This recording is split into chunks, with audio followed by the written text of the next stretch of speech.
This is the Parents in Sport podcast. Amazing guests, honest conversations, topics that matter. Welcome to season 2 of the Parents in Sport podcast. I am your host, Gordon MacLelland, and I'm delighted to be joined today by long-term partners Jurgen van Leeuwen and Joe Davies, former international badminton players, now coaches, and they also coach their own children, Ethan and Estelle. Thank you both for joining us on the show. No worries. Morning. Morning. So how's life been treating you in general during what clearly has been a really challenging time for all sporting families? Well, I'd like to say I'm not very laid back, so I found it quite difficult. Jurgen is really laid back, and he's found it quite nice.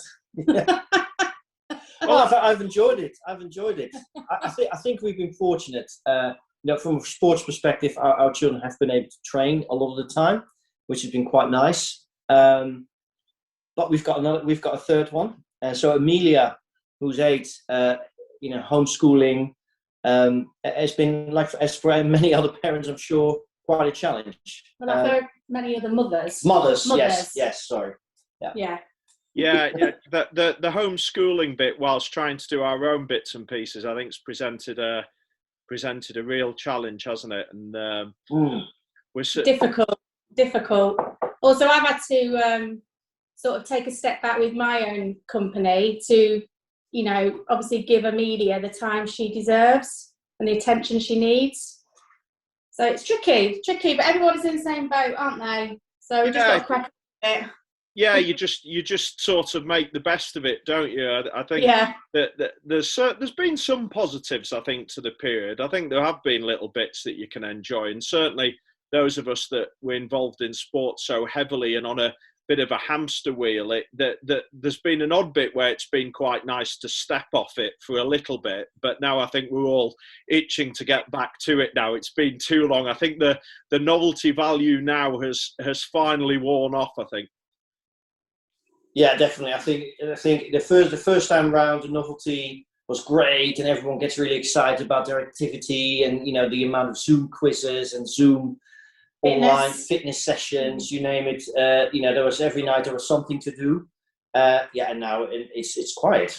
I think people are really tested on their resilience, including us, including some of our players. It's really difficult.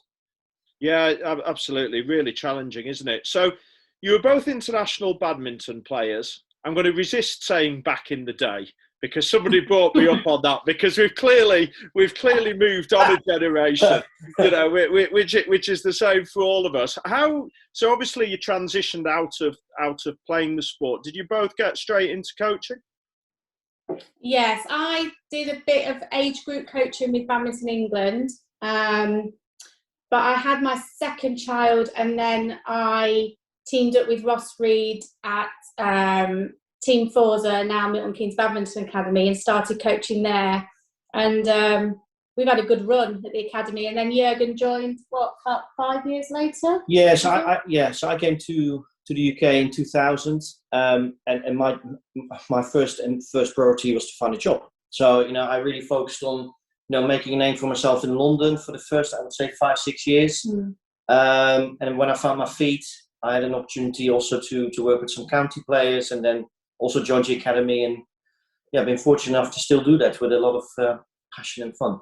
Fantastic. Did you think when you first got into your coaching, like so many former players, did you feel that there were sort of benefits to having that experience, or were there a few aspects of it that maybe held you back, and you've had to evolve a little bit either in your own expectations or approaches? I think having the experience of playing at a high level definitely gives you experience and tactical knowledge, and knowing how the player feels that you coach if they're going on to a tournament, because you've experienced the highs and lows of being at an event. I definitely think as a coach, having done that, you can empathise more with your players. You definitely have to evolve, because the sport evolves the whole time. So, and you definitely have to do your homework and look at what other countries are doing. I don't know. You're similar, aren't you? You watch quite a lot, don't you? I think your first years when you come out of the sport, there's a lot to draw on. You have your coaches that you've worked with, and use their methodologies, their insights, their bits, and but there's also things you're completely not prepared for, which you have to evolve and learn from other parents, children. You said back in the day. Well, back in the day, there was no internet, there was no social media, there were no mobile phones, and all that, has become part of our lives. And as a coach, kids walking in on the phone, we never used to have these things. So it's different, really different. But like Joe said, evolving is the key, and you can't sit on your laurels and cite things from 30 years ago, because they're not particularly. We very rarely relate our coaching experiences now or talk to the players about when we played, because I just don't think it's relevant. No. It's a different game. Yeah. It's completely moved on. So we try and stay with the present, don't we? A little bit. Yeah. Yeah. It's quite funny, actually, isn't it? Because I think it's nice for them to know that you've got a bit of pedigree, because I think it immediately gives you a bit of credibility. But it was very funny. We were talking to Denise Lewis, and Denise has been trying to explain to her children how good an athlete she was. So she says she's been out doing some exercise with them, and she's managed to pull her hamstring. And actually, she said that her children don't even think she's that good anyway. They're really not that bothered. So it sort of shows, what we're up against, really, with a sort of, as you say, it's irrelevant. Your own kids have no respect for you. I found it quite a lot. I've got some old videos from the museum at Badminton England, and I showed my daughter the Nationals final, and she was like, "Oh my God, you're so slow. I cannot believe these rallies are so long. I mean, oh my God, you wouldn't even beat me now." And I'm like, "Whoa, lady." Yeah. And you sort of get really offended, because you think, actually, I was quite good. Yeah. Brilliant. Exactly. And one of the things I used to do, I used to be able to show a lot. This is how you jump out, and let me show you how you smash really hard. And over time, my smash isn't that big anymore. I can't jump that high anymore. So your ability to show and tell becomes tell. And you've got a naughty one in your group, and let me sort you out, and let me give you a little match here and show you how it's done. Yeah, those things change, because it becomes more and more difficult as your body gets older. So it's quite challenging sometimes, but it's at the same time, like Joe said, your kids, they sort of, they kind of take the mickey sometimes, because it's so old. No, they take the mickey all the time. Yeah, all the time. All the time. It's probably their way of trying to help keep us grounded, really. But we don't really need to be grounded. It should be the other way around. Don't worry, I'm not going to ask you to do any live smashes on Zoom this morning. Oh, Jurgen can still do a good China jump. Yeah, he loves that demonstration. Yeah. The landing is not as elegant anymore, but it's okay. Excellent. So, I mean, thinking back to when we sort of started our coaching, and we're obviously going to get on to coaching your two eldest children who are doing particularly well in the sport. How do you think parents have changed in that time? What's been your experiences of just working with parents in general? Do you think expectations are higher at the beginning than they maybe once were? Do you think there's a greater demand, or do you think it's okay and it's probably similar to how it was? I think, if I'm brutally honest, I think parents' involvement, particularly parents who don't know the sport, is overwhelmingly distracting. Yeah. I'll be very honest. I think there's been, over the years, the higher you come into competition, and my daughter used to play tennis for a little bit, but we see it in badminton as well. There is almost an unrealistic expectation from a lot of parents on where their child is or what their child can actually do, I think it becomes unrealistic when the child starts doing really well. So at the start, they're just happy that they're participating in the sport. And then when they start getting some success, the expectations get higher and higher and higher, and then their involvement becomes more and more.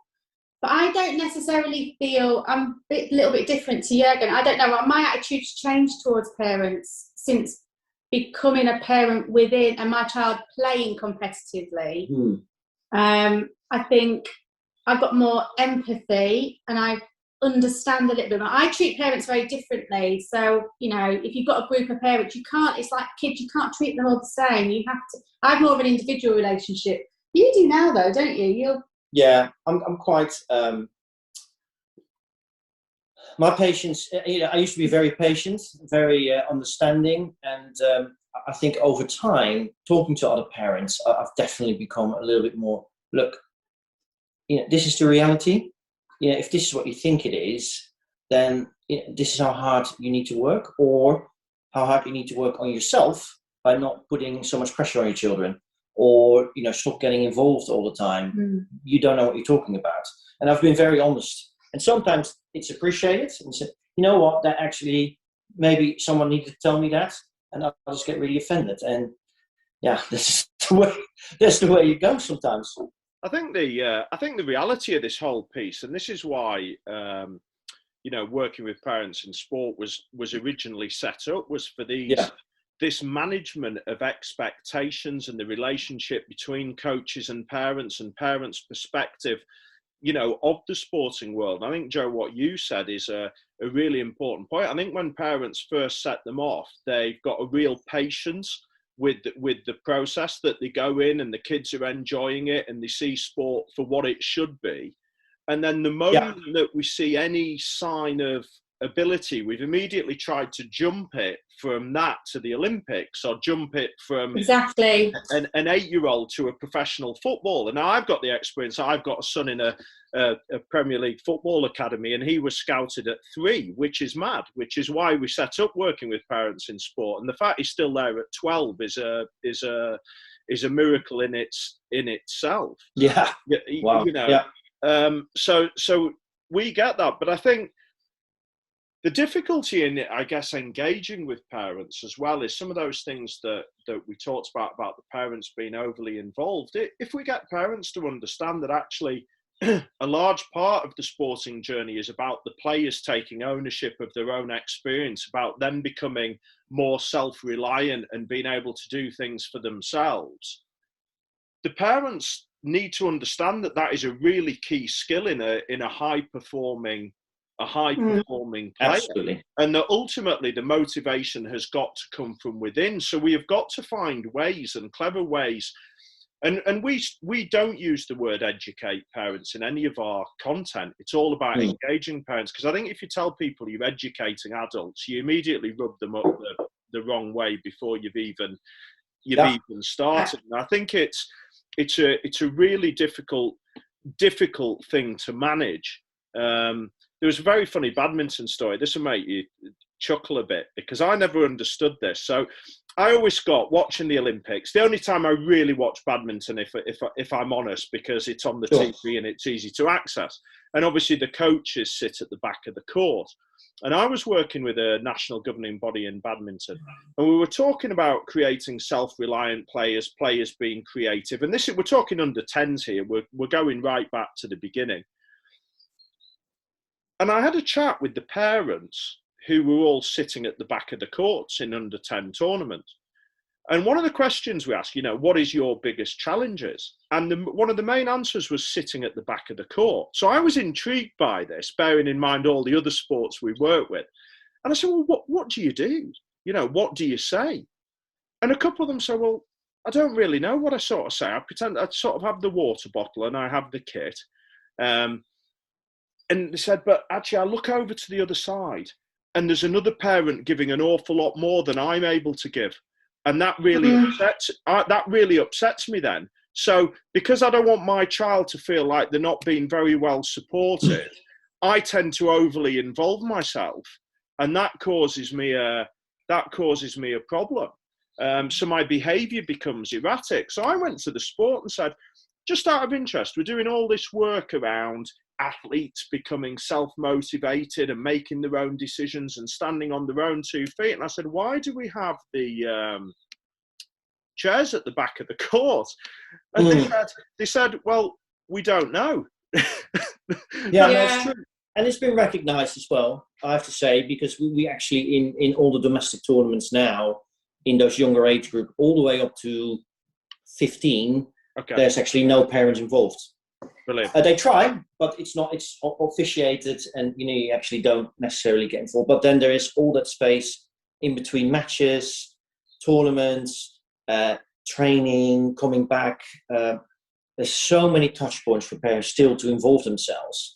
The match is such a small part of it, and actually people train 95% of the time. That's the big part, and if they can stay away from that, it would be a lot easier as well. I think I mean, just listening to it, and the reality, as you say, is there's so much parental influence and parental contact.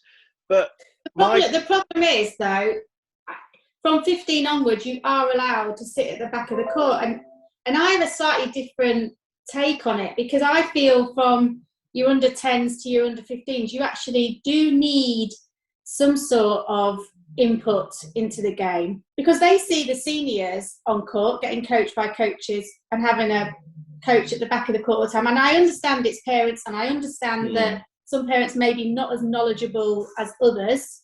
However, some children are very emotional, and sometimes they need that stability. I've seen it hundreds of times at the back of the court where the parent can just go, just take a breath, or sometimes the kids are just emotional, aren't they? And maybe not ready for tournaments. And as a parent, you want your child to play. Oh, sorry. As a parent, you want your child to play. You don't know how their mindset's going to be until you put them in that sort of situation.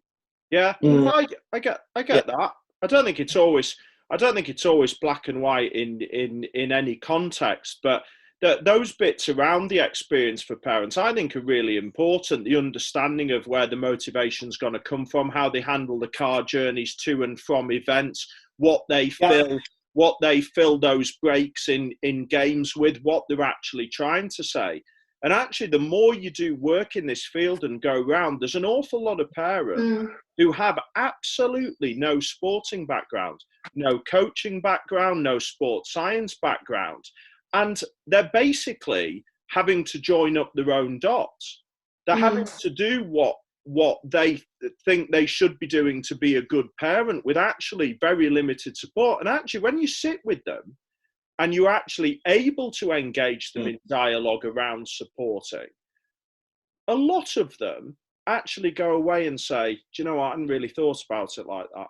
It hadn't even crossed their mind. And I think that investment in time from organisations or NGBs or even coaches. I mean, look, the coach education piece is a fascinating one here. We do lots on how you build relationships with parents, because I think coaches, including myself, have been naturally stung by parents over the years. And as soon as the word's mentioned, we immediately think of the worst parent we've ever dealt with, or our top 5. And we tend to then put them into... we then tend to put them all in the same category. So where we say, actually, I don't want them anywhere near. Well, actually, no, I didn't want that one anywhere near. But actually, that one could have been somewhere.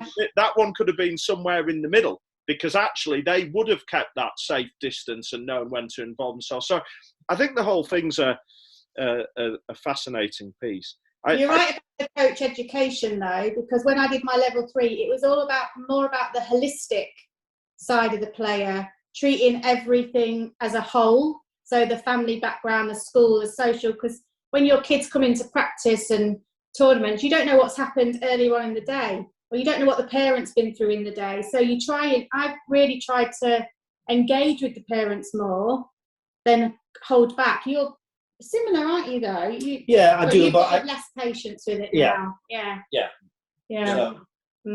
Yeah, I mean, our coach, Ed Work, has basically gone in at level 1 on a basic level, because we think every coach is going to have to learn how to engage with some of those situations and how they can get information and do it. And then I think, as you say, Joe, I think that sort of pathway coaching, which we've talked about, you're dealing with a few more things around family involvement at that stage, the management of transitions alongside education and into different areas of life. You've got the delivering of bad news if you're having to break the news that somebody's not been selected for something. Yeah.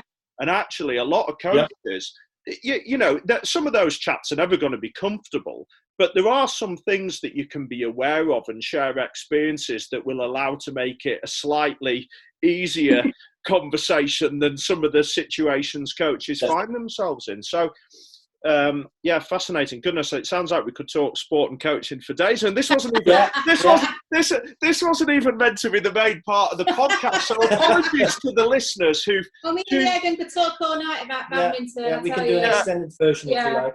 Yeah, apologies to the listeners who've tuned in, expect us to be talking about coaching their own children, but that's what we're going to get onto now. So, obviously, tell us a little bit about Ethan and Estelle in particular, what level they're at now, when you started coaching them and what age you got them involved in the sport. Do you want to just share a bit of a background about them? So Ethan was about 8, wasn't he? Yeah. I coached at the academy within David Lloyd. He used to come with me and sit at the back of the court because Jurgen used to work away a lot with his job. And Estelle used to be in a car seat at the back of the court. So that's how we sort of started. I taught him, very early on, like beginner stuff, how to hold the racket. And obviously he had a main coach within the academy and I would coach him, sort of on the side a little bit, just help him out. And then Jurgen got involved as he got older. Yeah. Didn't you, more with him? Definitely. He's a character though. He's 19 and he's more like me, wouldn't you say? Yeah, I mean, a bit of a spitfire. Yeah, so he used to be quite challenging when he was, I think from sort of 11 to about 16. You'd never know what you're going to get. No. You'd go to a tournament and he would be absolutely brilliant, or you'd smash his racket and be outside kicking a wall. So it could be. There has been times where I've literally been that parent at the back of the court, and there's one tournament I said to Jurgen, I'm never ever going again, because he was in a final and he was playing his friend, and it was quite a big tournament. He'd done really well, and he lost and he threw his racket, I don't know how far, and then didn't even shake hands with his opponent and just flew off into the toilets. And I just sat there with my hand over my head thinking, oh my God, I am literally that parent that has no idea what to do. Yeah. Well, we've all been there not knowing what to do, haven't we, in those situations. Yeah. I mean, was that one probably the biggest challenge for you, Joe, over the years? That was me, because that was up north and we had the whole, it was really hard because I try not to, I learned with Ethan especially that you couldn't talk to him. I learned how he handled himself, and he gets over emotional. And we've learned that as he's grown older, haven't we? Yeah. A lot. But that tournament was literally the icing on the cake for me. We didn't talk all the way home at all. And I was literally like, I don't know if I can do it. I don't know if I can do this. And so I sort of then went back and said to Jurgen, I'm not doing it. I'm not going again. And I didn't. I actually didn't go and coach him. I went to watch, but no. It was too difficult for me. So that is that when you stepped in, Jurgen, at that stage? Yeah, I think what at that time he was 16. Then what happened is that Estelle started playing as well. So it could be I could be in Liverpool, Joanne could be in Kent. Yeah. It would be really challenging. And one of us had the little one with us as well. Yeah. So it was a very split family sort of time, wasn't it? Yeah, it was actually. And I think Ethan matured quite well. So we were very fortunate that there was another coach, so the head coach of the academy, Ross Reed, who spent a lot of time with him, who's got patience way beyond our patience. And obviously, when you coach your own child, your patience levels are slightly less than with other children. I'm sure everyone can relate to that. And so I took over, and actually he matured quite rapidly in that time between 17 to 19, where he is now. Went to the World Juniors, got last 8, really high level, got accepted in the national team. And actually, he's asking for some input now, rather than. Yeah, that's interesting. This is a really nice transformation where, when there's a big champion, do you see that match and spotted anything dad or spotted anything mum? Well, he asked for your coaching, didn't he, at the nationals? Which is quite nice. I don't know how to explain it, but it was almost like a revelation. It was a turning point. Yeah. Even though I still don't get involved with Ethan's badminton, or now, I'm more mum now. Yeah. And I think that works a lot better with Jurgen being sort of the main focal point for his badminton. Yeah, I'm sure. Estelle is very different. We've got a daughter who's really quite laid back. So we've had the two polar opposites, and I sort of then went more with Estelle, didn't I? Yeah, it was because I found her easier to deal with. She wasn't as up and down, and that's been quite interesting. Although I've sort of taken a step back completely now and focused on the little one a little bit more, because I felt she was missing out a bit. Because the talk in our house was always around badminton. Yeah. You could never get away with it, could you really? And Amelia sort of was never in that conversation. Yeah. So I think I'm sure we get onto it, but reflecting on it, there's some, we made some errors, or we could have done things a lot differently.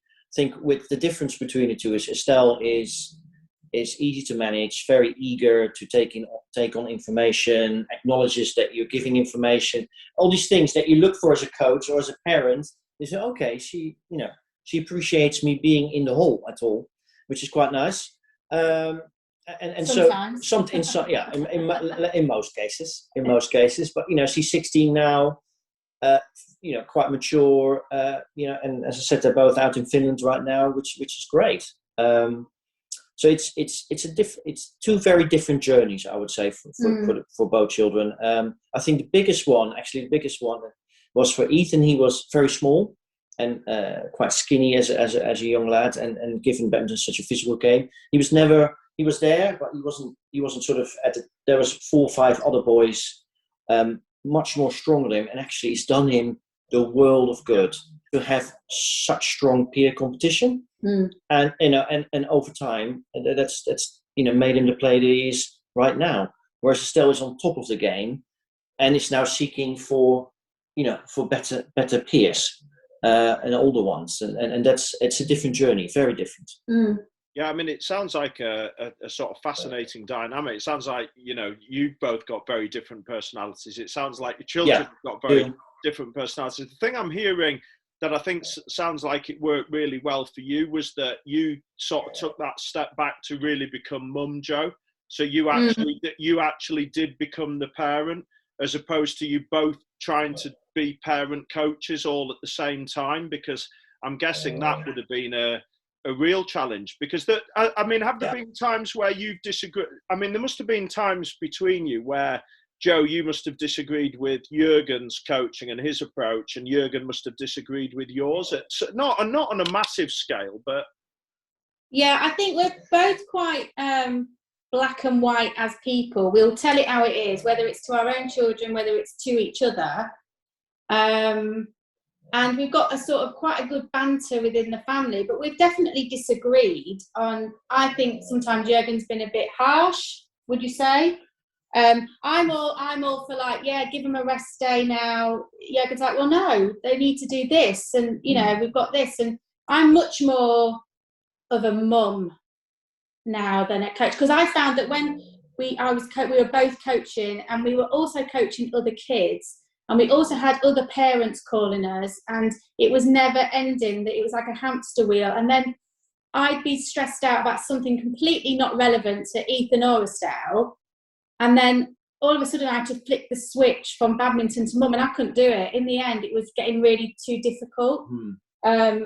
I made a really conscious decision not to take a step back, didn't I? Yeah, it's definitely the right thing to do. I think reflecting back, there was definitely periods where everything I said had to be related to badminton. And rightfully so. Kids got annoyed, probably bored of me listening to me. And I think nowadays it's a different ball game. And if I had to do it again, it would have been probably slightly different. But I think we were in a unique position because if I think about it, when you go to these tournaments, it's always either mum or dad. You very rarely get two parents that are so heavily involved. So naturally, for these other children, they're coming back to an environment where one parent really is like, okay, you won, you lost. You've got the other parent that's really committed, but they balance each other out. And for a while, I would say we didn't have that balance, did we? No, it was hard. Yeah. It was hard. Yeah, and no surprise as well, particularly with it sounds like the ability of your two children. It's interesting looking at the dynamic, just listening to your talk and how we can link it all to just sporting development in general. Estelle's clearly benefited from being the younger sibling and being at the back of the court and in those environments from a young age. She's learned. Yeah, definitely. And we know that looking at, some sort of talent ID bit, and also just that fascinating bit that you talked about, Ethan, that he was clearly late in maturing, both emotionally and physically. Yeah.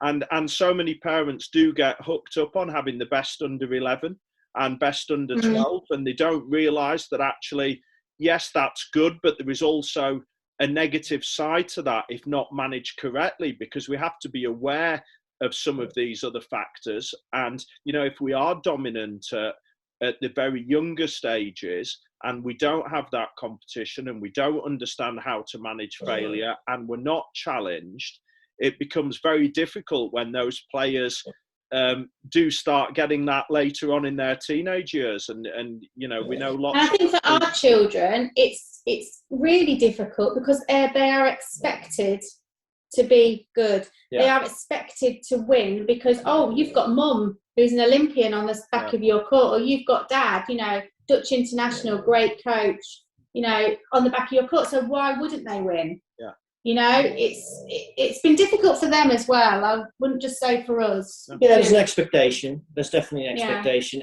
and we had expectations. I mean, reflecting back on it, I used to go to town on, my children not being selected for things. And if I look at, I'm quite embarrassed looking at some of the emails that I used to send to the national coaches, because I felt I was so right about things, and it meant nothing whether they got selected for a tournament in under 11 or not. But it did at that time. At that time, we felt, how dare they not, looking back on it, and it's the thing that I've tried to tell other coaches and other parents is, between under 11 and under 19, there's a whole world that could change your development. But in the moment, it's so difficult to accept because you want to be part, you want to be visible, you want to be your child to have that experience. And in the moment, it's really difficult to relate to that. But reflecting back on it, it's a lot easier to talk about it. So hindsight is a great thing. I still feel as a parent and a coach, you do have to fight for your players' corner. And we've been great advocates of that. And I must say, Jurgen, very much so, in not just our children, in the players. If we see something that it does not sit right with us, how maybe they've been treated, or how their pathway is, sort of already planned out, we will challenge it because I feel it's important to. Yeah, I mean, I think you'll both come across as absolute legends to our listeners. One from you, Jurgen, there in terms of saying,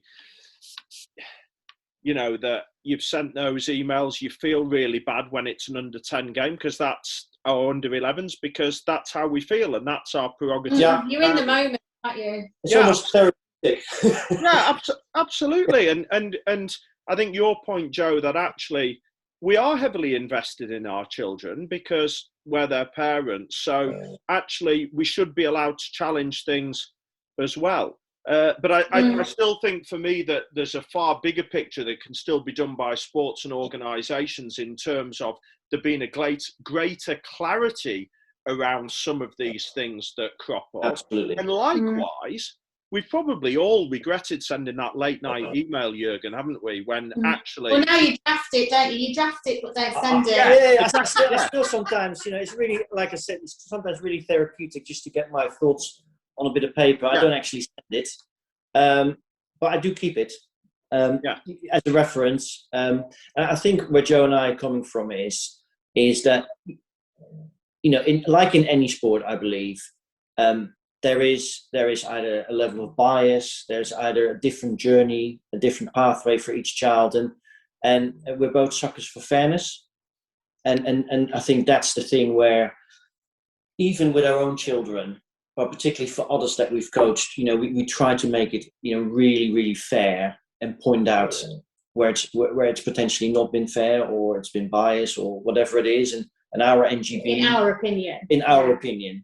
And I think that's sometimes, again... Also, we have to be careful because our children are on the pathway and they are dealing with some of the coaches that do invariably get these emails. And I'm very, more so than you, aware that our children could be impacted because, everybody's human, aren't they? And, And that's a fear. I mean, Joe, that's a huge fear from parents when you talk across all these different sports. And one of the values of having a neutral voice in to talk with parents is they're more willing to share information. If we when we deliver things and there's the group of coaches at the back of the same room, then parents don't interact in the same way because they're worried about having that voice and sharing something that could have a direct impact on their children. Well, actually, that's not healthy either, because parents should be allowed to have a voice, but the environment needs to be created in the correct way where the dialogue can then be processed in the right way. And this is the fascinating thing about this work, is this is what it's turning up in all kinds of sporting environments on different scales, I guess. Some who've started to sort of try to do bits, some who've done bits but haven't really reviewed it, and some who have never even thought about how we can actually make this better, and recognising that parents still have the biggest influence on their children. I always think that when they have these meetings that we should engage the parents more in a lot of ways, because the parent knows the child's best. They might not always do things in their child's best interest, but they do know the child best. And I always think they should have I know it's very difficult, they should have one-to-one with the parents on their own, these NGBs, and then without the player there as well, because you get a sense of how everything's working at home, what the dynamic is, like we're talking now, what the dynamic is within the family. And I think a lot of associations are against parent involvement completely, and I don't think that's right at all. It can't be, can it? We had a very interesting graphic, and you look at all the stories we've heard in gymnastics, you look at the stories that have come out of football. There is no way in society over the next 15 to 20 years that we can have a closed door policy where players and coaches go one way with a shut door and parents kept out. However, I get from a coach point of view the dynamic with parents, and what we don't want is them micromanaging and putting on some of their enthusiasm and passion in a way that is going to be counterproductive to the coaching environment. But actually what we need to get to is an awareness of everybody's roles in a far more healthy and holistic manner, where coaches can get on with the coaching, parents can be fully informed, can understand what's going on with a greater clarity. If they want to challenge, there's ways of challenging, but in an appropriate way. And ultimately, the children are still at the centre of this experience. They're the most important. And as you say, how can we have children are always watching and listening, aren't they? Yeah. Children are always watching and listening and looking at the parents and the coaches. And any interaction you can see it in the child's demeanour. If they see an argument between a coach and a parent, it's just not good. No, and it's all those things. And look, children take their leads massively from us. Yeah, you'll know that they copy our behaviours. You know, I sit and watch sport with my son now, and I come out with a statement about a footballer, or if I'm not happy with something, or talk about the boxing. And 10 minutes later, you'll have this little voice come out with an opinion. Okay, he's slightly reworded it and taken it off as his own, but you can guarantee it's what Dad said. Oh, absolutely. You know, and I say to him, don't listen to what your dad says all the time. He's not always right either, but they do.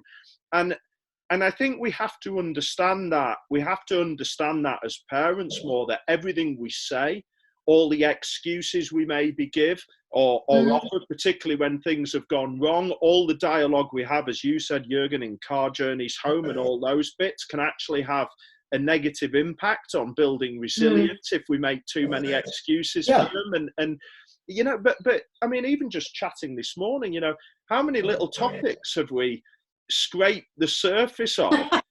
And could talk for hours about, whether we're parents, coaches, or have got children involved in sport, and yet there's not a huge amount. There's not a huge amount out there, really.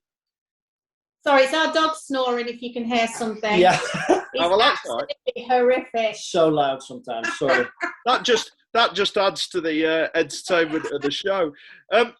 Last few questions. How was your relationship with other parents around the experience? Did you ever sense there was a jealousy towards you two because of who you were and what your children were achieving, or did you manage to navigate that? Yeah, I definitely felt it more toward and heard it. Yeah. And the problem for me is that I'm really quite reactive. So if I hear somebody, it was more about Estelle than Ethan actually. At a few tournaments, I heard some disgruntled parents talking about her, and then I go into mother bear mode and go into attack. And that was it wasn't very good of me, and I have learnt to be more patient, but equally I get really fed up, because I think actually, yes, they've got parents that have been within the sport and are talented, but if they didn't put the work in, if they didn't train, if they didn't do the little bit extra, yes, we can take them on a Saturday and Sunday and give them really good training. A lot of parents can't. But did they want that all the time? No. They took it upon themselves to do extra, and it used to really gall me if I heard parents sort of demeaning them, if you like. What about you? I don't know. Yeah, I think to your point, Joanne, that's something that I always reacted to, and the ones that said, "See what I always said, he or she worked as hard as your child, or probably harder." So I was quite direct about it. I think the other side to it, which is quite a nice side, there's also a lot of parents who appreciate your point of view and come for some advice and have a real have self-reflected, and there's quite a few of them as well, and say, look, we actually don't know nothing about this. You know, how do we just enable our child, and can you just give us a few pointers on that, because you're a parent as well. And so there's a few of those conversations, which is quite nice, I think. We have a good network of parents now that we get on very well with, and who, again, like you, will ring us for maybe some advice, or we'll ring them for advice. You know, it goes both ways. But I think because we were obviously involved with the sport, and we know technically and tactically a little bit more, that they get on the phone quite a lot, don't they? Yeah. And Gordon, what was interesting, I think, within actually on-court coaching, I think the stigma sometimes has been, Joe and Jurgen are there for Estelle and Ethan, but we work as hard with other players, some who competed directly with our own children, and sometimes it's been quite hard to I always felt I had to over-demonstrate my keenness and desire for that child also to succeed, knowing that the better the other children are, the better my children could be. Right, so it's there was sometimes quite difficult to distinguish between the two, and we've had parents leave our academy because of that, but luckily the majority stay because they feel the input is good, and it's great to have good coaches and good players around. Yeah, and we ultimately want parents working together, really, which sounds really odd, because everybody wants their children to be the very best, don't they, and have high aspirations for them, and that's fine as well. But actually, in terms of creating those environments where children are able to perform well and are able to make the most out of the program, whichever program they're in, those effective environments don't need to be littered with parents backbiting, having opinions about each other's issues on the side. And but that's always going to be a hard sell. I look at the sides of football pitches and everybody scrambling around for 9-year-old contracts and who's the best under 11. And you do have to walk away from it, and you have to stand there and say, do you know what? Come on, use some common sense here. You know that being the best 11-year-old is completely irrelevant to what this is going to look like in 6 years' time. You know that there's other things going on. And actually, one thing I've come to learn from all of it is that, and if somebody's opinion is that your child's not good enough at that particular point, there are thousands of other opportunities. And different pathways and different ways of going about it, and the sport's littered with those. And I think that's a really important message. I think lots of kids get to the end of a program, whatever program that may be, maybe drop out of the program or aren't selected for something, and then instead of trying to find an alternative and working hard, they're like, oh well, that's that done. And they just give up, and that's sad, because actually we want those players to then be our next coaches, and we want those players to be involved in the sport. But it's interesting regarding the parents, because a lot of parents now, especially Ethan's age group, obviously they're players who, they've taken them every weekend to a tournament. They've been so heavily invested in their junior career, and now they've gone to uni maybe and given up, and now these parents actually don't know what to do with their time. So there's the other side of it. We get a lot of phone calls, don't we? Yeah. I stay in touch with quite a lot of friends that have their kids have not playing anymore. Yeah. And they're literally at a loss. They don't, and I find that quite sad, because they could be quite good having a chat to parents that are coming into the environment, just to say, well, this is my journey. I'm not a coach, I'm a parent. Yeah. And don't invest everything you've got, because emotionally, because you need, once they're done, not everybody makes it. Very few kids make it, don't they, to elite sport. And then you've got to have something for yourself. Yeah, absolutely. I mean, I think that the two things that you've sort of mentioned there are really important sort of takeaways from this, is that the first one is that we encourage organisations to offer some of that parent peer-to-peer support. Because actually getting somebody who has been through the process to talk to parents, offers that neutral voice, which isn't the coaches, but also it's quite enlightening. And if you have odd sessions with them, people can ask them questions in a slightly more informal way. It doesn't have to be a formal lecture. It can even be informal with a coffee, and you can have a chat and just have dialogue. I think that's really positive. And then the other one that you said, and this is where we've tried to drive all of our work, whether we're in pathways or with parents, because parents will say to me, Gordon, how do I know it's all been worth it? So like you say, they've invested all this time, all this money, everything into it, and they're expecting some form of return. But the trouble is, children aren't commodities, and the return can never be a gold medal or an Olympic selection. So what I've tried to do is try to get parents to use sport as the vehicle for character and life skill development. So encourage the parents to look at it through a lens of, well, look, if we've got hard-working, determined, resilient, self-organised, creative, adaptable individuals, if your children show all those life skills, there's a pretty good chance the performances will be all right as well as you go through it. But actually, by taking your eye off the actual outcome at that time, and actually celebrating and picking up those traits when you actually see them with your kids, it's actually a far better long-term approach. Because if they start seeing that that's what we truly value, then actually no matter what walk of life they go in, if they're equipped with a large number of those skills, they'll actually be really successful anyway. And I just think it's a far healthier lens. Yes, of course, we want them to achieve the very top in sport if we've invested lots, but I don't think we can ever go looking for that, particularly early in the journey. No.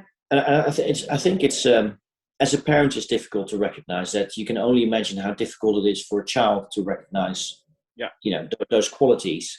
But what I do see is that a lot of the children who combine, for example, their sport at university are doing very, very well. Yeah. They've got the ability to organise, they've got the ability to make different choices or difficult choices, social versus studies, and now social studies and sport.